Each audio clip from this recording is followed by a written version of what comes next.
On this week's episode, I'm joined by Amelia Singer.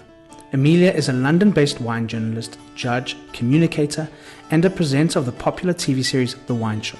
We discuss, amongst other things, how Portugal has surprised her with food, safety, people, and timeless quality. And obviously, we couldn't avoid the subject of wine. Why Portugal is such a special wine region, how Portugal should be marketing itself, and what is a wine that sings, and how Portugal has so many of those. Welcome back. Welcome to another episode of Portugal, The Simple Life, and I'm delighted to be joined here by Amelia Singer. Amelia, hello, all the way from London. Hello. Thank you so much for having me. Thank you for being on the podcast. It's awesome. No, I'm very excited, and actually, it gave me the perfect opportunity to crack open a wine which I've been saving for a very, very long time. Well, kind of time, like 2 years. It was that is a long time. I was given when I was in Madeira filming for the wine show. Oh, wow. I got given a 15-year-old dry Madeira from H.M. Borges, and I'm just having little sips because I want to be coherent during this. But I thought, you know what? I have a Portuguese friend coming over later for dinner. So I was like, yes, this will be fun. So yeah. Cheers. Cheers. Yeah. Cheers. You wouldn't be the first person to drink wine on the podcast. You wouldn't be the first person, if you wanted, to get slightly tipsy by the end of the wine, by the end of the episode either. So the podcast interview. So, just make yourself at home, be comfortable. Cool. Amelia, why don't you start off by telling us a little bit about you? Well, sorry, they're probably thinking she's an alcoholic, but I'd like to say... Again, probably not the first one we've had, so it's okay. I'd like to say that I'm a discerning hedonist because I actually work in the wine world, and I've worked in the wine world for going on 14 years now, very much a wine communicator and educator. So I don't buy or sell wine, but I write about wine. I have an international television wine series called The Wine Show, which is filmed several times in Portugal. In series 1 and in series 3, it was based in Portugal. And I also do lots of tastings, events, and have been based mainly in America the last 3 years doing wine and media projects. But now I am back in the UK. Awesome. Okay. You're not an alcoholic because you kept a bottle of wine for 2 years. No alcoholic would ever do that. Okay. So you're fine.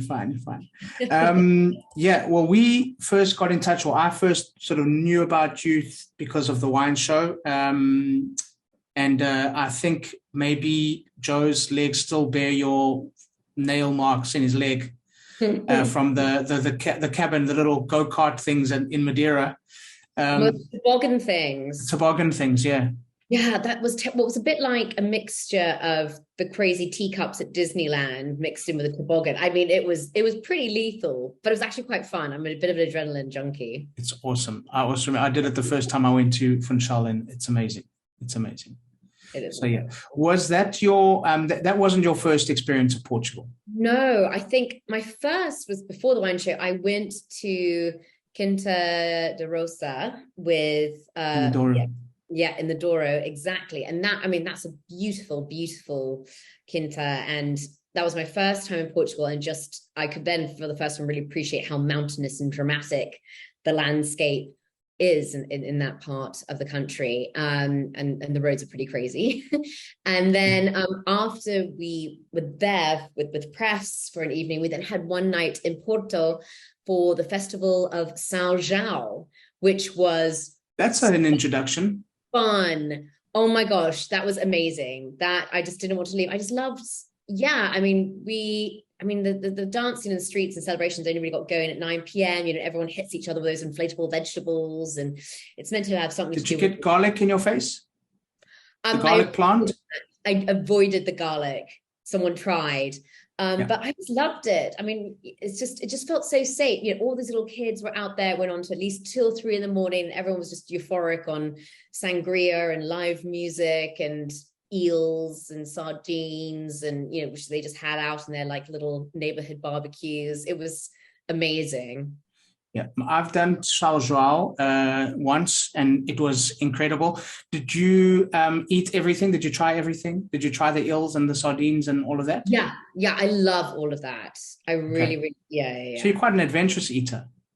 Yeah, and I love what they do with seafood. That's probably like my favorite dishes, like from Portugal. I must admit, and there's some fantastic seafood there in the Douro, but also all over, actually, everywhere I go in Portugal, I seem to have amazing seafood. Did you manage to hit anybody with the hammers? Did you get yourself a hammer? Well, I had like an inflatable, like little plastic hammer. The plastic hammer thing. Yeah, exactly. Yeah, no, I had great fun. Dude, they eventually, they eventually decided that we needed to go on to the inflatables as opposed to the old wooden ones. The parties were different when we had the wooden hammers. Not so much fun, maybe. Depends who you speak to, but yeah, they're not around anymore. Those guys, When did they change that? I don't know. I don't know. I thankfully wasn't around for any of the wooden hammers. But it's a courting gesture, apparently. Both of them, the hammer and the garlic clove, the garlic plant. It's a garlic plant that they. It's an aphrodisiac, isn't it? So supposedly, yeah. I don't know. I'm not. Having garlic put in your face doesn't say sexy to me, but it's okay. Well, it's one of those things. Did you end up in the ocean after? Did you do the? I actually didn't. Okay. I was on a press trip, so there probably were like health and safety guidelines along that that kind of action. Yeah, our presenter cannot go with the locals. Don't whatever. Just keep tabs on her. Don't let her wander off. Yeah. So the tradition is that at sunrise you end up in the ocean for a swim. It's oh wow, fresh. It's fresh. Yeah. Again, next time. This is next time. Yeah, that's a good one. What did you know about Portugal before you arrived? Did you know anything about Portugal, or what were your expectations? I had a great uncle who lives in Cascais, but we never he died when I was quite young, and I never got a chance. But I knew that there was we did have a family relative, and then we kind of grew up with a housekeeper, and she was very much like a second mother to me, and she was from Portugal, so wow. And she would always bring the most amazing custard tarts. Pastéis nata, yeah, exactly. But I must admit, I was quite, and we do obviously have some amazing Portuguese restaurants in London now, and one of my very good friends, who's the one who's coming later to enjoy this Madeira with me, she, Charlotte De Silva, she set up an importing business, which imported lots of interesting delicacies and wine from Portugal. And when I ran my supper clubs, I did actually do wine and food supper clubs, like Portuguese evenings, but I hadn't actually gone until about, it must have been 2014 was when I went to Quinta da Rosa. And then I've been back twice with the wine show, and then I also was back earlier this year to go with my friend Charlotte to Lisbon, and then I went on to Santarém to do the wine judging competition for Wines of Portugal, where we had 1,400 wines to taste to the workout, which was effectively the best wine of Portugal. Amazing. Okay, so let's go to these couple of trips. You've been introduced to Portugal via wine, so that's a good thing because it is so much part of the culture and the DNA, and probably a better way to be introduced to Portugal than via golf or something like that, so it's good. Oh, wait, I have been to the Algarve. Sorry, I did get to the Algarve. Sorry, that just made me think of golf. Yes. Okay, whereabouts? Well, this, it was with my ex who was a full-time dad. And so it was one of these resorts, which just catered for children. And we didn't really get much of the local life, shall we say. It was mainly sunshine and trying to get some relaxation with a 3-year-old. Yeah, that's not a holiday. No, so maybe that's why I forgot it. I could have quite frankly been anywhere on that resort. Exactly. Okay, so that's why that didn't stick out in your memory. What were some of on your first visits to Portugal, whether it be the Douro or up here? Down here in Santarém region or Lisbon. What were some of the things that stuck out for you and surprised you on those trips? I think the timeless quality, it's. I really loved how you could imagine how life was several decades ago, but it's not that. They're still moved with the times, and you get very trendy bars, trendy restaurants, amazing hotels. We went with the wine show to Symington's, and they've got a very beautiful tasting room. And now so many of these wineries have amazing tasting room experiences. And of course, they've got, what's it called? Seven Senses. Is that what it's called at the spa? They've just opened up in the Douro, so it's like, I really love, but then again, you walk around these kind of cobbled streets and see the amazing street art, and the food, which I found the best, was definitely the most traditional, nothing too modern, too crazy, too zhuzhed. And it was actually just really paid a homage to the amazing local produce. Amazing. Do you feel safe? Yeah. Coming here? Yeah. As a woman, yes. And I would go out early in Lisbon for walks, or, like first morning, exercise when I was in Madeira. I would go out and I felt like very safe. Douro as well. No, and there is a real sense of community. I mean, of course, I saw Festival of São João, which was community overload. And again, like that, it really struck me how safe it was. Here, everyone's out on the street, dancing at all hours, drinking sangria. And there were 3 or 4 year olds, but it just all, and I could put my bag down and like dance in the street and not worry about it. It was so refreshing. Like, I think, again, that's maybe that timeless quality, like back in the day when you could do that. Whereas, now I think there's very few places left in the world where it is safe to have those kind of activities going on. And particularly coming from America and living in LA the last few years, something like that would just be completely inconceivable. Yeah, I must say it's one of the things that continuously, and I'm from Johannesburg, so safety-wise, we set the bar really, really low. But coming to Portugal and going to, it's not so much in day-to-day life and in your home.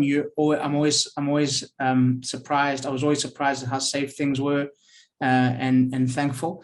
But then you also see even more at these kind of events where, I mean, São João, to put it into perspective for people that don't know, São João is a festival celebrating the Saint John, one of the popular saints.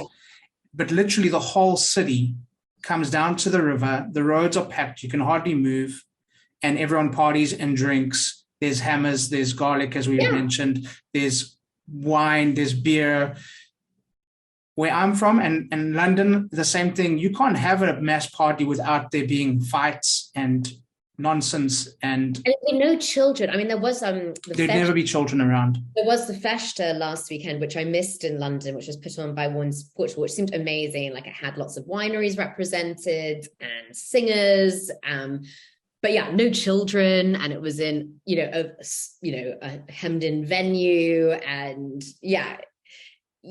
everything had to be extremely controlled. I mean, it seemed like an incredible event, but there's no way you could have something on that scale in London. No way. It's an important thing today, the safety factor for people, and Portugal seems to still have it right, in terms of just safety. Just you're safe here, and that's something quite unique, like you said. Yeah, I think they just know the basics of what makes a really good life, and there's an appreciation of art and design and good produce, and and as I say, they're still moving with the times. I mean, you have some of the best designers and artists and fashion designers all coming to places like Lisbon, particularly during the pandemic. Actually, it was crazy being in LA, the amount of people I know who suddenly moved to Lisbon, or I had people who'd been there and were suddenly thinking about it, because it does just seem to have this balance of creativity and innovation, but also just like rooted in good values and safety. It's something you can't take for granted. Sounds like you're thinking of moving. Sounds like you're thinking of making. I know. I'm now like going back into a reverie of like Lisbon, and as I said, Charlotte's coming over later, and we need to plan our next Lisbon trip, because I did not have enough. I only had 3 days, and that was just not enough in Lisbon before I was judging. Yeah. Amazing. What are some of the other things that you appreciated, that maybe you were expecting it to come in and sort of match expectations, but what are some of the other things? We'll get onto the wine, so don't go onto the wine yet. Yeah. But some of the other things, I mean, you spoke about the food. A lot of that's because of the freshness of the ingredients. I just love all of the different, you know, you could have the most incredible seafood and the prices are so reasonable. And we actually went out to Belém, you know, from Lisbon. And so we went to see the monastery and the amazing contemporary art gallery. Again, a wonderful fusion of past and contemporary. Like, took a picture of that and I was like, this is a wonderful marrying of like the past and the future. It's great.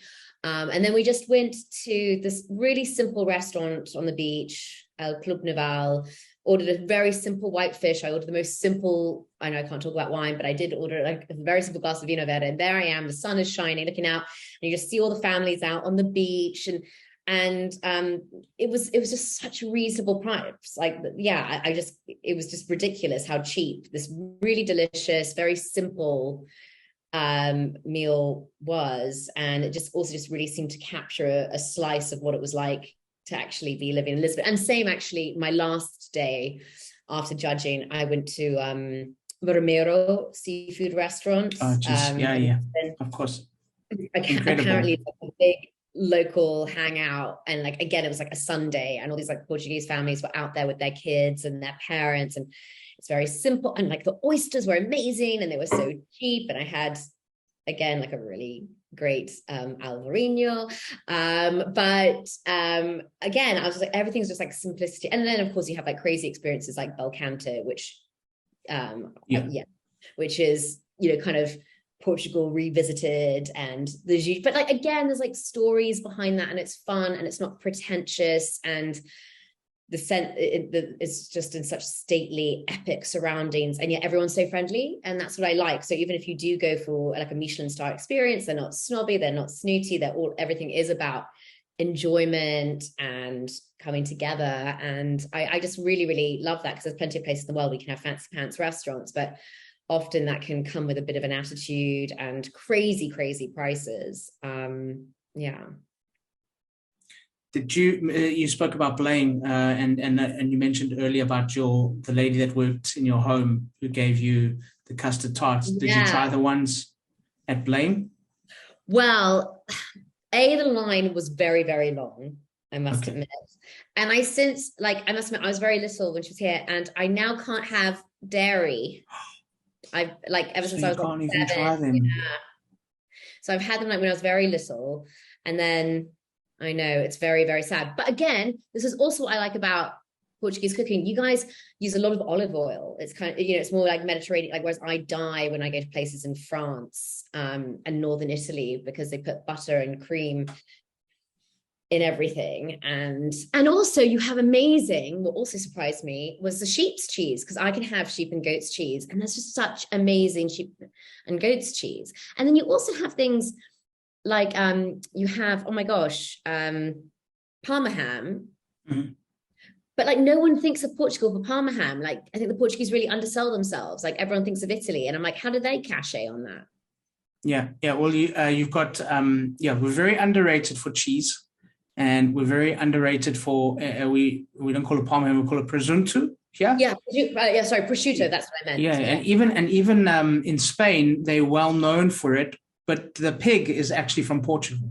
Yeah, I suddenly started discovering all this stuff. And then you're really good with olive oil, but no one talks about Portuguese olive oil. And I'm like, guys, but maybe that's part of the charm, that they're not arrogant and they don't big themselves up like other cultures, certain other cultures which are coming to mind, who maybe big themselves up and don't always deliver. Whereas I'm like, with the Portuguese, I was like constantly discovering interesting things. So I was like, but I always thought Italy was a place to go for that, or Spain was. So that was like really interesting for me. Yeah. There's a lot of things where we kind of fly under the radar, and then it surprises. It surprises. Also, what was quite funny, and I mean this in an endearing way, and like Charlotte and I, when we were in Lisbon, kept on laughing, is when you've asked something, like if you ask someone, oh, can I go in here? Like, let's say it's a bar and they're not sure, that they kind of go, I kind of give you these roundabouts, like, well, I'm not sure, and then it's always as possible. Do you find that they tend to answer things like slightly in this kind of like negative, circuitous way, and then they're like, actually, no, we can do it, but like this, like, I did find that a little bit. Yeah, I find there's a roundabout way to get maybe it's like a scenic route, like it's a roundabout way to get to, I'm not sure if it's possible. This is why I don't think it's possible. Yes. Actually, yes, it is possible. But it is possible. Yeah. It's almost like if you ask in a different way, then you'll get there anyway, Yeah, no, it's just like everywhere, like whether it's for something in the hotel or to get up to this bar, and we like, wait for it. It's not going to be a simple yes or no. Like, it was so funny. Yeah, I know what you mean. Where that comes from, it's endearing. But like, you're like, no, just wait for it. Like, it will happen, but it just won't happen necessarily immediately or the way you expect it to. Yeah.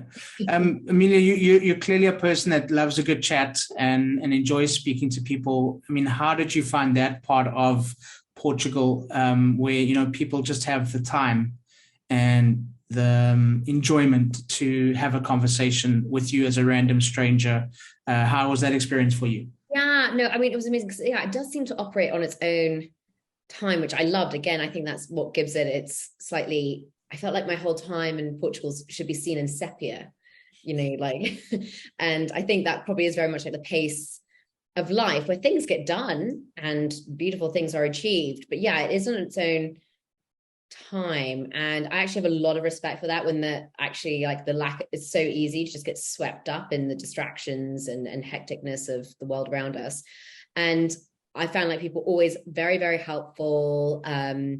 And actually, even when I was judging, so there were about 12 international judges when I went to this competition, and then the rest were Portuguese winemakers and judges. And so there were about probably 50 of them. And okay, my Portuguese is terrible. I speak Spanish. I don't know how to pronounce, like, I'm really bad with knowing what to enunciate and where the inflections go. But what I did always find when I was there was like, as long as like you smiled, like it's amazing the power of a smile. And my father always says this. He's just like, oh, and okay, you should say that a smile is universal, but there's definitely some places where smiles are more appreciated than others. And I definitely felt that in Portugal, that definitely was because I'm like a very smiley, kind of very enthusiastic person, and I love hugs, and I use my hands a lot. Like, even though I don't speak that much Portuguese, everyone was very willing to engage, and we could kind of like laugh at similar things, even if we didn't completely understand what's going on. And yeah, people just were very up for just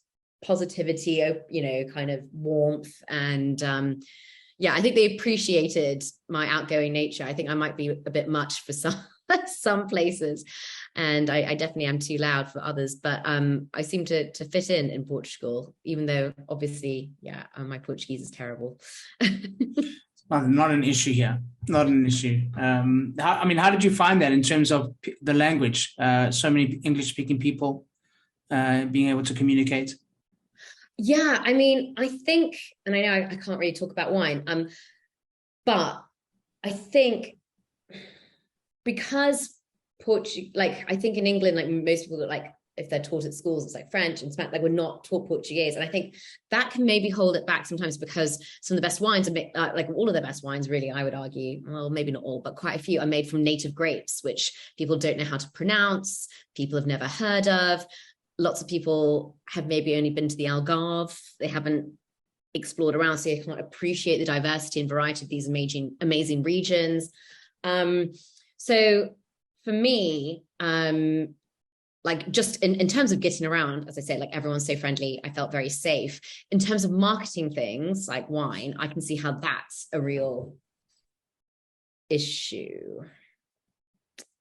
Which, yeah, because also up until recently too, again, I'm sorry, I keep veering into wine, but yeah, most of the wine was drunk domestically, and now like exports are increasing.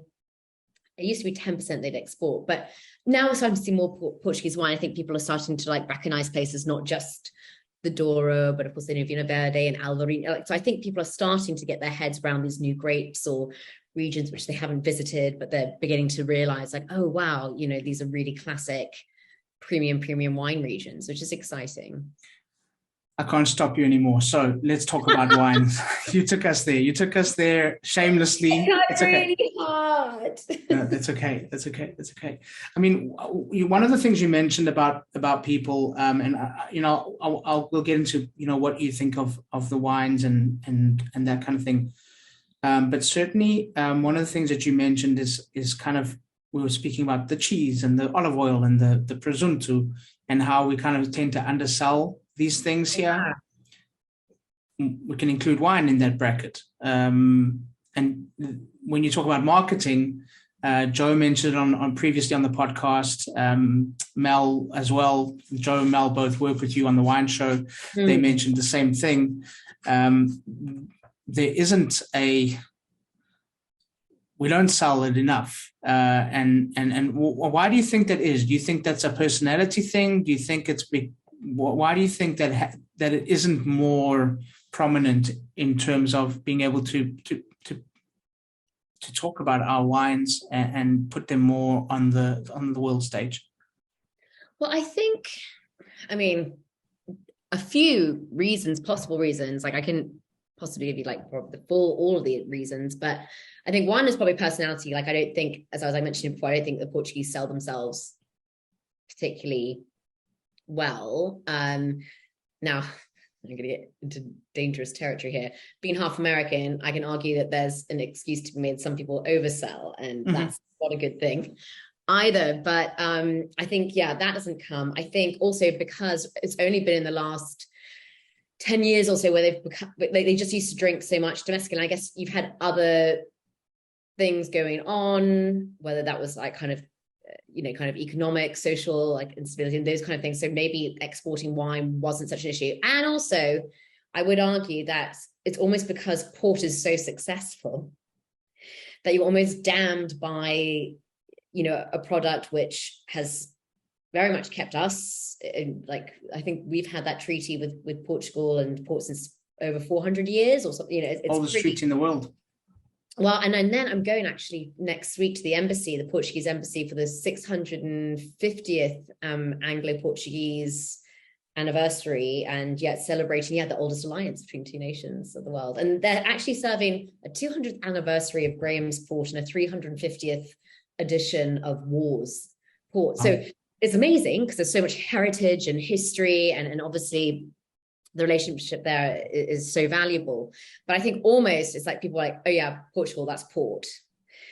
And, I sometimes think like someone's success can also be like another reason for like them maybe not able to move on and be seen in other areas. And I think people got quite lazy with just being like, oh yeah, we drink port at Christmas and we drink this. And, and I think it's only really been in the last 10, 15 years that England's really been able to appreciate kind of the table wines, and the fact that no, that's not just port, is actually wonderful sparkling wine and white and red and rosés and like really cool natural stuff, and and like very classic winemaking with also like some of the most avant-garde trendy winemakers, very talented winemakers around. It's this wonderful mesh. But I think, get back to your question, I think I think England kind of had like a lazy attitude. I think Portugal made a lot of money and things from port, and they maybe had other things going on in the country to think about as opposed to selling their wine. And of course their wine's delicious, so they're like, well, we can,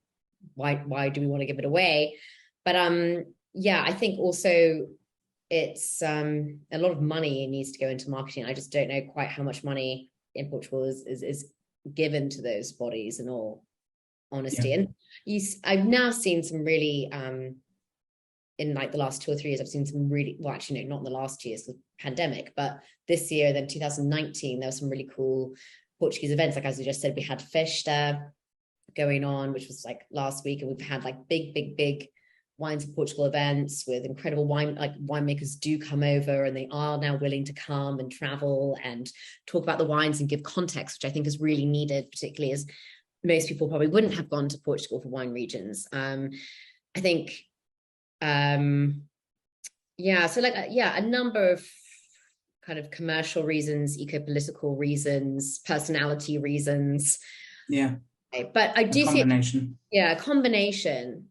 What were Joe and Mel's reasoning? I'm curious why they thought the marketing just wasn't. Yeah, I mean, Joe jumped into a lot of the historic side of things with the cooperatives, which if you read the history of, we had a previous episode with wine writers, a guy called Simon Wolf and Ryan Opaz, and they write a book called Foottrodden, and it's about the history of Portugal through the different regions. And the cooperatives coming out of the dictatorship and how much that was used to control the grape growers. And that's really, really interesting. Well, that's the social economic, like political. Yeah, I mean, that's a massive thing. It's Sorry? similar to South Africa and the co-ops and apartheid. And now, so it's quite fascinating because a lot of the wine farms just didn't know how to market themselves. They didn't know how, because all they were there to do was grow grapes.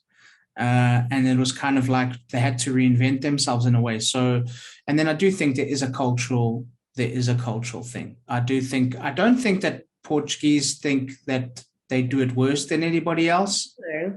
I think they just don't think they need to make a big noise about it, and which has its pros, but in some ways it's not a good thing as well. They need to be a little bit more proud about what they do.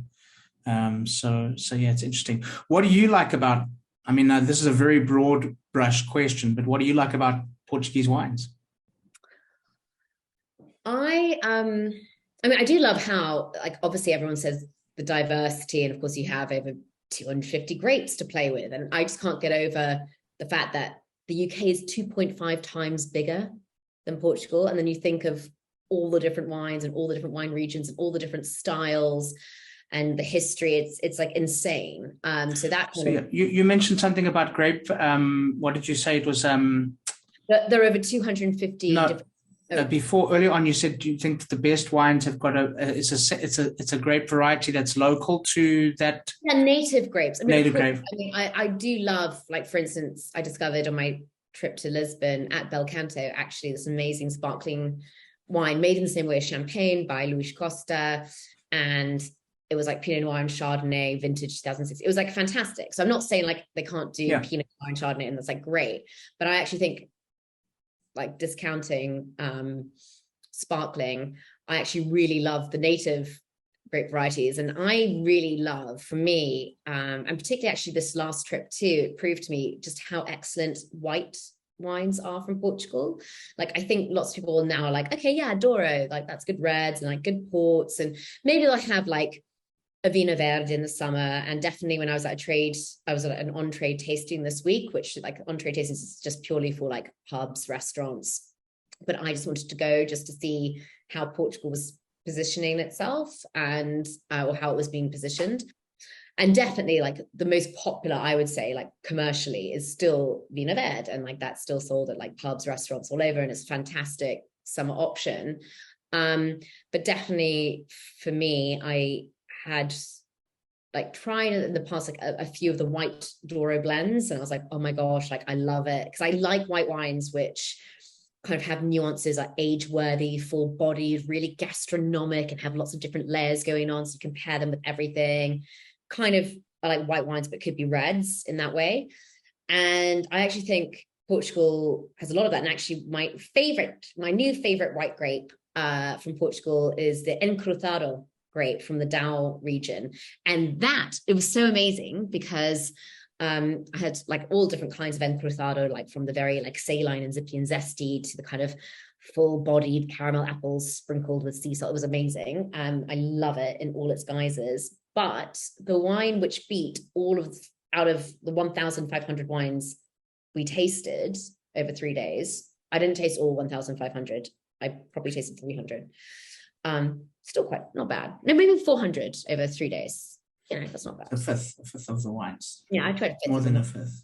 But the wine which won was actually on one of my tasting flights, and I loved it. And it was an Encruzado from the Dow. So everyone was so amazed that a white wine won and that it was from the Dow region. And like, that's just like, I just think that's so exciting how like, it just shows how things are evolving, and you just can't have this very linear black and white view of what's good about Portugal and what's hot and what's not. Like, I think it's really, really exciting.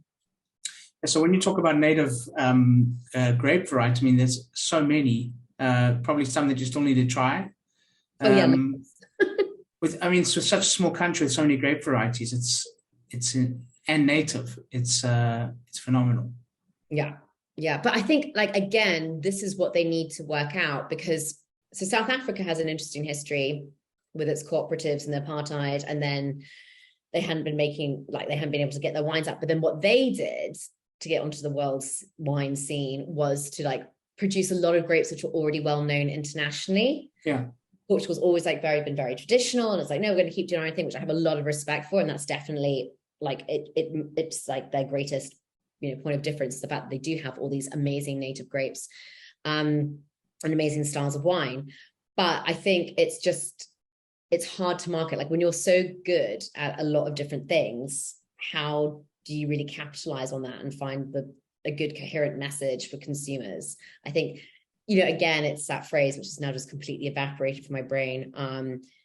You know, we were just like good at so many things that can almost like sometimes work against. Yeah, jack of all trades, master of none. Well, I wasn't going to say master of none, because they do have like incredible wine. I mean, actually saying that, like Madeira is a white wine which ages, you know, and actually when we were in the wine show series 3, when we were in Madeira, we had a Madeira which was over 70 years old, like a blend. Yeah, it was just like, it had been aged. Sorry, it had been aged. It was probably even older, but like it had been aged for over 70 years.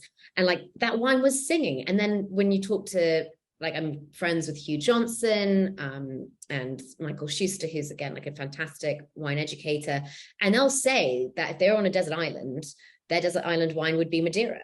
And like there is like something just so magical, and it seems to have a superpower. Like I opened this up today and then I'm like, actually, you know what, put the stopper in, this will last for another 50 years. Like it is kind of crazy. So they absolutely are masters. I mean, of course, port and whatever, but I think in terms of the table wines, just like kind of working out how do we get people past the Vino Verdes, maybe the Orintos, and get them to appreciate the Fernão Perez or the Encruzado. Or so like when I did a post about Encruzado, I basically was like, this is for the Chablis lovers, this is for the, you know, I kind of like, if you like this, try you this. Try this, if you yeah. like that, try that, you know, and give them like a range of places to go. And so that I thought might, you know, could be helpful for people. Yeah, I mean, because I think I suppose it is kind of once you get into the Portuguese wine world, is where do you start? Yeah. And what do I have to compare it to is maybe the biggest challenge. The stories are beautiful. The history of the wine farms is stunning. But yeah, the grape variety is a unique grape variety. I mean, there's some that are grown, and that's the only place in the world that they're grown. Of course. In the world, or in Portugal. And okay, what do I have to compare it to? So yeah, that is a challenge. You know what's like could be a way to get people to appreciate the grapes more is the fact that due to climate change, so many countries now, like South Africa, like California, are using Portuguese grape varieties like Bordeaux, because so many of your grapes are drought resistant and are really hardy and resilient. And people are already having to deal with these increasing temperature changes. And then now when you go down the 101 in California, you see all of these Portuguese grape varietals planted. So, you know, you see Touriga Nacional out in Central Coast, which is kind of crazy. But again, I think that's maybe also a good way for people to be like, oh my God, no way. Like they're trying it there. And California is very good at marketing. You know, so maybe that can also be like a way too. It's kind of, again, like a more roundabout way, but actually people be like, oh my God, this grape we've never heard of. Okay, let's go back to the spiritual homeland. I want to try the classic version from Portugal. Yeah. So that's exciting too. Yeah, that's interesting. Yeah, I read that we've got some grape varieties here, like you mentioned, Touriga Nacional, where it's kind of like these grape varieties are grown in areas where there is so much of a diversity in climate and in weather and in conditions, but the grape still manages to produce something delicious. And this is becoming more and more relevant in today's world and beneficial. Yeah, it's really cool. Very, very cool. What besides, you mentioned a few things, but I mean, besides the wine, what would you want people to know about Portugal? A person they're going to parachute in to Portugal, what do you want them to do? Something for everyone. I mean, even if you just went to Lisbon for like 2 days, you like can do fabulous shopping. Actually, and like I kept the bag from like A Vida Portuguese, you know, and like, so again, like if you want to get classic kind of Portuguese delicacies or ceramics or that kind of thing. They have all of that, but then you can go to like really trendy stores too. And then you can go to amazing restaurants. And there was a jazz festival going on when we were there. You can go out to the seaside really easily, and see monasteries and art museums and have amazing seafood. Again, like it's because it's so much smaller than the UK, like you could do that. And then you could also easily get to the Douro and appreciate some of, like, again, the oldest quintas, like definitely in Europe. But it was amazing. Like, it's so incredible. And appreciate kind of the lifestyle there by the sea. And it still kind of feels like a working place too, like in a really charming way.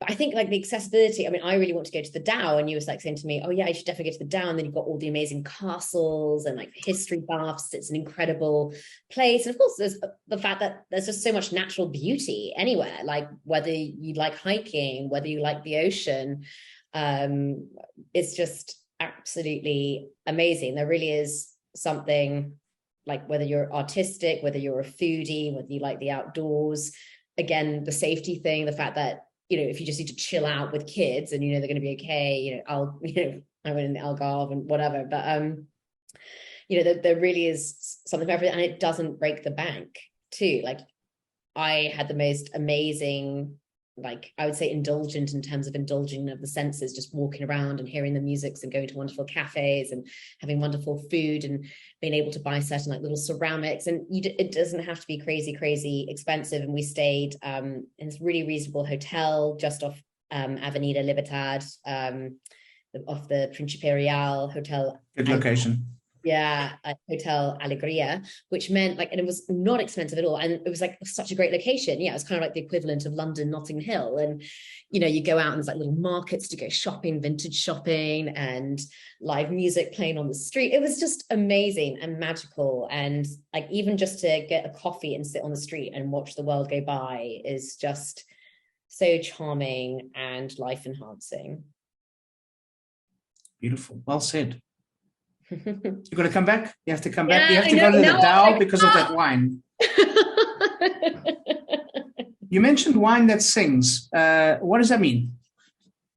Wine that sings. Which one did I? You said there was a wine that was singing in Madeira.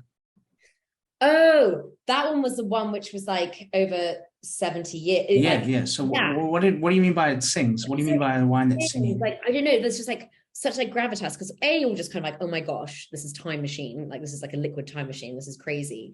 But then again, like, I think what you get with Madeira is to have like the dried apricot fruit, which is like still so golden and opulent. And then you have like the coquettish, playful kind of salted nutty thing going on. And it just lasts on your tongue for ages and just kind of dances on your palate for at least like 10 or 15 seconds afterwards. It's like insane. Like, it's still like, it just like travels with you. Mm-hmm. And it just like feels so alive. Even though, the wine we had would have been at least 70 years old. Yeah. Awesome. Amelia, how can people follow you online, stay in touch with what you're up to? Absolutely. So I use Instagram as my main go-to. It's Amelia's _wine. I have to put underscore because otherwise it looks like Amelia Swine. Not a good look. Oh, yeah. You don't want that. No, don't want that. And then like, I do have a website too, but I tend to also post all my events or online stuff. Sometimes do Instagram lives. I did a lot of that during the pandemic. And then I'm going to be doing lots more interesting events with wine and music and literature and art, because I love the arts and culture, as you probably picked up, and I consider wine to be one of that. So that's why when I'm talking about the culture of a place, it's like, wine, it's just like a really easy lens for me to engage with other stuff. Okay, so we'll put a link in the show notes so that people can keep up to date with what you're doing. That'll be great. Fantastic. And I can't wait to go to the Anglo-Portuguese celebration, the 650th anniversary of our friendship and alliance next Monday. Enjoy it. What? So that's Monday the 4th? Monday the 4th of July. 4th of July. Okay. So we severed ties with America, but we're still respecting our ties with Portugal. Good shout in the end. I think that's a really good shout. All right. Amelia, a question that we ask all of our guests. Portugal. The simple life. Why?